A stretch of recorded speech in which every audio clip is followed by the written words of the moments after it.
السلام علیکم ورحمۃ اللہ وبرکاتہ۔ اعوذ باللہ من الشیطان الرجیم، بسم اللہ الرحمن الرحیم۔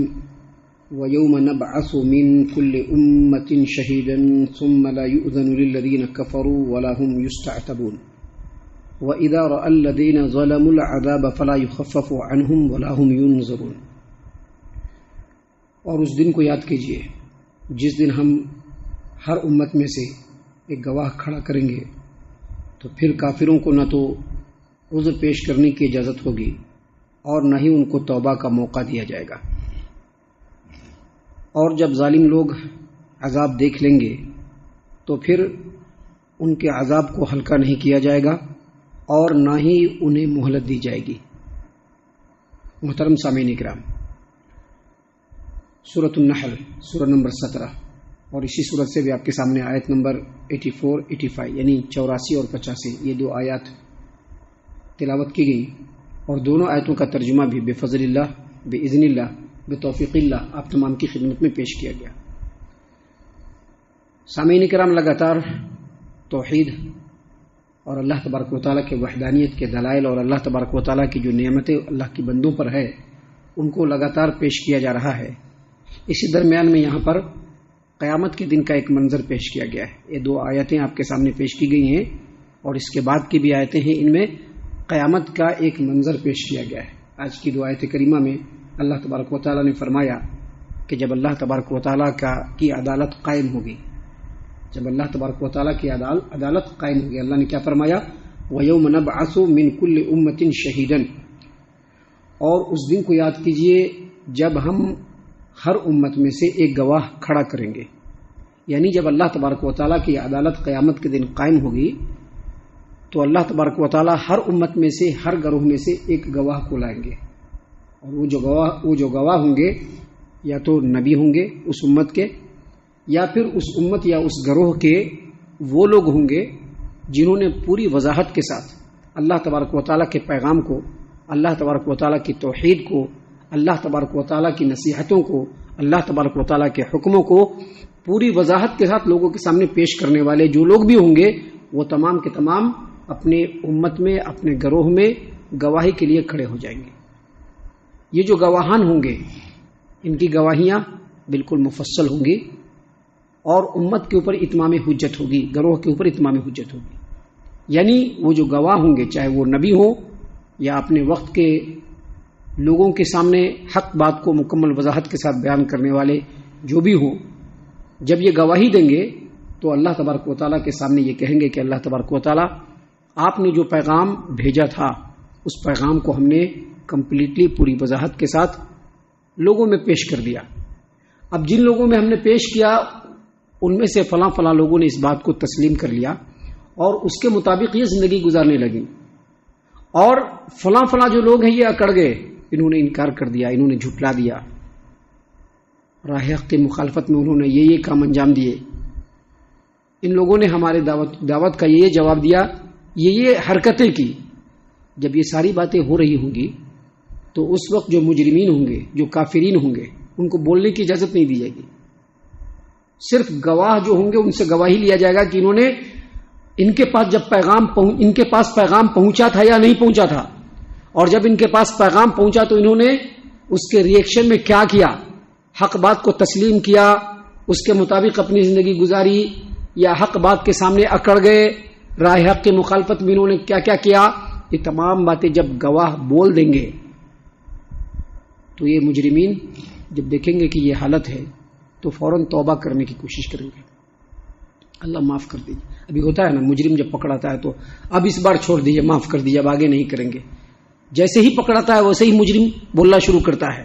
اللہ تبارک و تعالیٰ نے فرمایا وَيَوْمَ نَبْعَثُ مِنْ كُلِّ أُمَّةٍ شَهِيدًا ثُمَّ لَا يُؤْذَنُ لِلَّذِينَ كَفَرُوا وَلَا هُمْ يُسْتَعْتَبُونَ، اور اس دن کو یاد کیجئے جس دن ہم ہر امت میں سے گواہ کھڑا کریں گے تو پھر کافروں کو نہ تو عذر پیش کرنے کی اجازت ہوگی، یعنی کوئی عذر نہیں، کوئی بات نہیں کر سکتے ہیں۔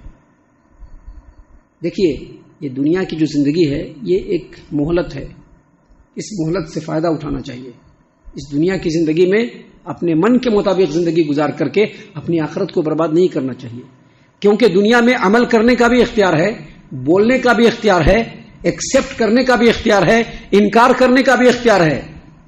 لیکن دنیا میں جو لوگ حق بات کو بولنے والے ہوں گے، حق بات کو ایکسپٹ کرنے والے ہوں گے، حق کے مطابق عمل کرنے والے ہوں گے، آخرت میں تو ان کی آخرت سنور جائے گی، سدھر جائے گی. لیکن جو لوگ دنیا میں اس اختیار کا درپیوگ کریں گے، اس کا ناجائز اور غلط فائدہ اٹھائیں گے، آخرت میں اس کو بولنے کی بھی اجازت نہیں ہوگی. آپ نے سنا ہوگا علماء کرام کی زبانی قرآن کریم کی آیات کی روشنی میں اور نبی صلی اللہ علیہ وسلم کی فرامین کی روشنی میں کہ جب مجرمین کے اوپر قیامت کے دن جرم ثابت ہوگا تو ان کے منہ کے اوپر ٹیپ لگا دیا جائے گا، وہ کچھ نہیں بول پائیں گے، منہ کو بند کر دیا جائے گا، منہ پر مہر لگا دیا جائے گا کہ آپ کچھ نہیں بول سکتے.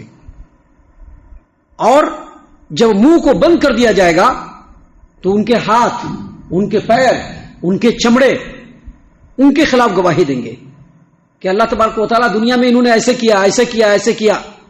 یہ گواہ جو کھڑے ہوں گے یہ تو الگ ہیں، اور جو مجرمین ہیں جن کو جھٹلانے کی عادت ہوگی وہ آخرت میں بھی جھٹلانے کی کوشش کریں گے. تو جب وہ جھٹلانے کی کوشش کریں گے تو ان کے منہ کو بند کر دیا جائے گا. اللہ نے کہا، کیا فرمایا؟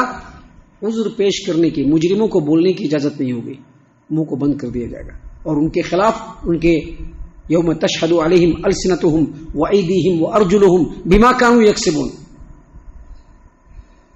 ان کی زبانیں، ان کے دونوں ہاتھ، ان کے دونوں پیر، اور آیتوں کے اندر آتا ہے کہ ان کے چمڑے یہ ان کے خلاف گواہی دینا شروع کر دیں گے، ان کے روئے ان کے خلاف گواہی دینا شروع کر دیں گے. اب جب ایسے حالات سے یہ لوگ دوچار ہوں گے، میدان محشر کا یہ ہولناک منظر دیکھیں گے تو فوراً یہ مجرمین گڑ گڑانے لگیں گے، معاف کر دیا جائے، چھوڑ دیا جائے، ایک بار موقع دے دیا جائے. اللہ نے فرمایا نہ تو عذر پر پیش کرنے کی اجازت ہوگی اور نہ ہی توبہ کا موقع دیا جائے گا. توبہ کا بھی موقع نہیں دیا جائے گا. کیوں؟ کیونکہ توبہ کرنے کے لیے دنیا اللہ نے بنایا ہے. جو بھی مجرم ہے وہ اس دنیا میں ہی توبہ کر لے.